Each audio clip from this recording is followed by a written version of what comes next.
How's it going? This is Mike McFarland, the ADR director and line producer of One Piece, and today we are here with yet another Straw Hat.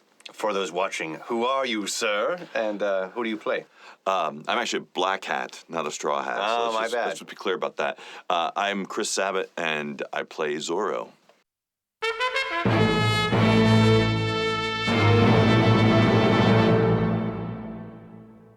What are your thoughts on Zoro? What do you think of him as a character? I always liked Zoro from the very, very beginning. Back in the very earliest days when Funimation wasn't even sure if they were going to get this show or not, I saw an early cut of it, and I love that character. Now, granted, I always like characters that have swords and or muscles, so yeah, I'm instantly drawn to playing characters like that. Do you remember the initial round of auditions and the casting process and that earliest points of us for working on the show? Well, you and I remember probably a different kind of a casting process than other people because we were involved in some like preliminary tests for the One Piece series. Right. But I remember there was a time when Funimation was testing to see where they wanted to do it, and they actually had a completely different cast. At that point, I was playing Helmeppo, and somebody else was playing Zoro, and I wanted to kill them. Not the director, but the person who was playing it, because I figured if I killed him, I'd be next in line. Decide to rejoin us then? Watch out! Be careful, Captain! Huh? What's wrong? His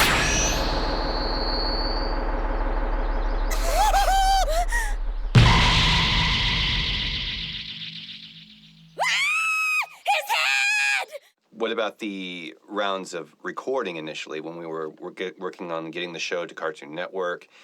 We had the broadcast deadlines to meet, and it was myself and two other directors that were all working on the show at the same time. That was how we were thrown into One Piece. Yeah, that was.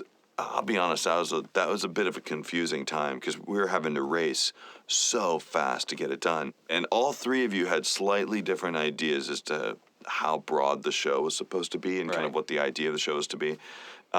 It was my job to rein it in, Yeah. and make it all focused. Yeah, it was. I mean, it's always hard when a show gets split up between people because naturally people have subtly different ways of what they want to of handling things and what they want to hear. But yeah, it was pretty rapid fire then, and I remember we're starting pretty far into the series from what we originally we didn't start from episode 1. We started way We started from where the current broadcast had ended, and we were picking up at the very next episode, which was in the 140s. Yeah, that was so confusing. That was like jumping into like the third movie of Lord of the Rings without ever reading the books and going, all right, so here we are.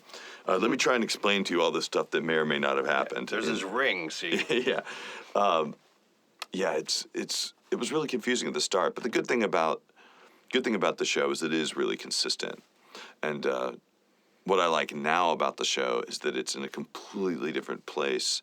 It's still very consistent character-wise, but it's just in such a nice, dark place, a place where it hasn't been before. It is in a dark place. The animation style has slightly changed. You can watch season to season and see how they've much like when you're watching The Simpsons or something, and see how they've honed in and given everyone a slightly different look, and not just like the clothes that they wear. Like the they're a character little designs are a lankier little different now and like cooler looking. And it's one of the few shows where that we were working on anyway, where you actually see characters physically grow older and bigger. Yeah, yeah. So Zoro, he seems to get lankier, but I'm having a hard time remembering if he's even changed that much physically, other than some nice stitches across his chest.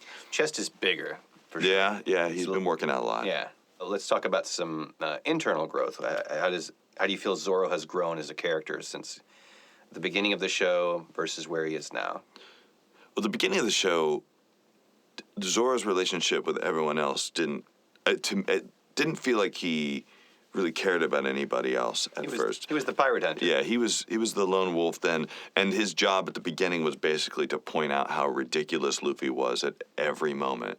But now it seems that whilst ridiculous stuff still happens, Zoro's really a big fan of the camaraderie that they have. He likes to try and keep the group together. He supports Luffy.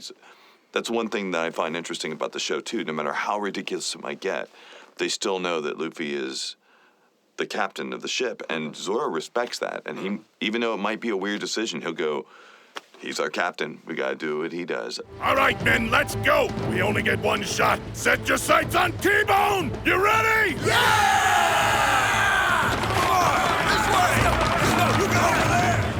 Hold on! What? We don't have time to hold on. He's gonna cut Rocket Man in half. Jeez, there's nothing to worry about.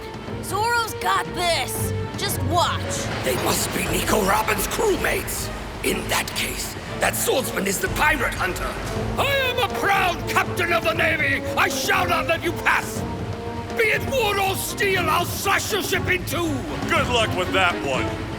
We won't stop until we reach our goal. And I'll cut down anything in our way. I was reminded of that during the Foxy episodes where they were having they're playing those games where if they lost, they had to join the other They would lose a crew. member. And man, they're pretty serious about it. Like they took it very seriously. If like you were going over there, then boom, that was it. But it shows how much respect you actually do have to have for your captain. It's interesting that they have that.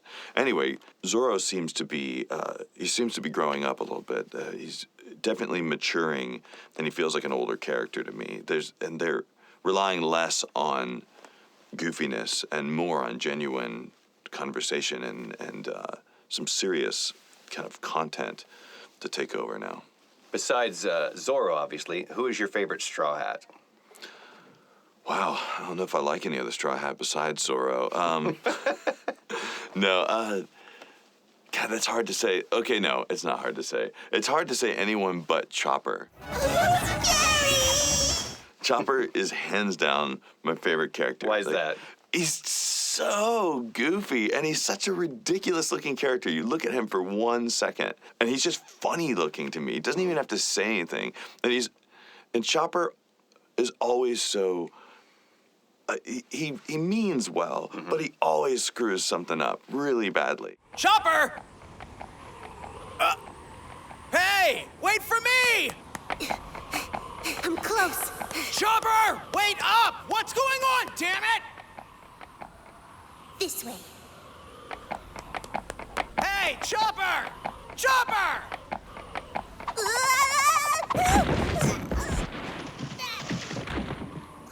Are you all right? Who's your favorite villain in the show so far? We, admittedly, at the pace that we went through the first several seasons, it's hard for me to get to know the villains because a lot of the time, Zoro doesn't really have a ton of interaction with the villain. He's half the time asleep on the ship and then shows up to fight one of the villain's underbosses, you know, when it goes into those moments of the series where they all break up into their individual fights. But the funniest one I've heard as of late, I don't know if it's just because it's the most recent one I've heard or it's just ridiculous, is in the most recent saga. What is his name? Don't tell me you've never seen this face before! Yeah, Foxy. That's what it Foxy. is. That character is funny. That is a funny man. He's ridiculous. Yeah, all those games were funny. Like the Foxy games were hysterical. I like the Eric, the guy who plays. Well, you know him. Eric and I have been trying to figure out a way to play that game where you stick a ball on your head and then someone Throw else. the other person through it. Yeah, so someone else threw a basket, but we haven't really gotten around to it yet. I will now explain the rules of the Groggy Ring. We have a playing field, and we have 2 goals. Knock the ball into the goal, and you win. However, the ball isn't actually a ball. The balls are people. Both teams must select someone to be the ball. Make your selection. You heard him. Which one of you 2 guys is gonna be the ball? Ball marker. Who said you get to pick? You're the ball, you moss-headed bastard! What are some of the challenges you face playing Zoro, both emotionally and physically? The hard part about playing Zoro, and you're really good about keeping me in check on this, is that it's very easy to just kind of want to play Zoro as this dark, brooding guy all the time. And even when you listen to the Japanese voice when we're previewing, a lot of time that guy's just always like really, really to himself. And I don't know if it's just culturally it's a different thing or they have a different sensibility, but to keep him in a low, quiet voice all the time would just make him boring. And you're really good at making sure that he stays fun and you can hear him. You know, otherwise he'd just be kind of quiet and one-dimensional all the time. But you're really good at pulling out the, hey, well, there's a lot of stuff going on right now. You probably should call this out a little bit more, or. And there are moments where, even though Zorro is always the guy who doesn't want to participate, there's always those group moments where they're group moments of, let's do it, or whatever. And having to repeat those when we get to those sections, like, I'm, for whatever reason, maybe because I always show up late or something, I end up coming at the end of your production cycle.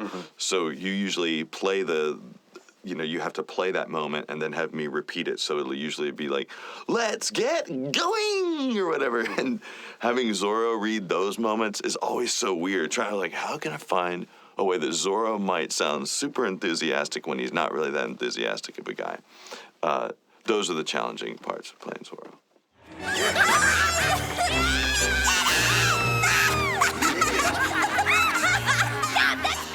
Anything else you'd like to tell the One Piece fans out there? Guys, thank you so much for watching this. I'm sorry that I was so tired. If I see you in person, I promise I'll high-five you and I'll make up for it. Try to do your best in everything and don't get lost. That's what Zorro would say. And that's it. I don't know. It feels really awkward because the fans aren't talking to me right now. They're kind of ignoring me. They're watching. See, they won't say anything. Sorry. Thanks for watching, guys. Take care. 掴みかけた夢のかけら変わらない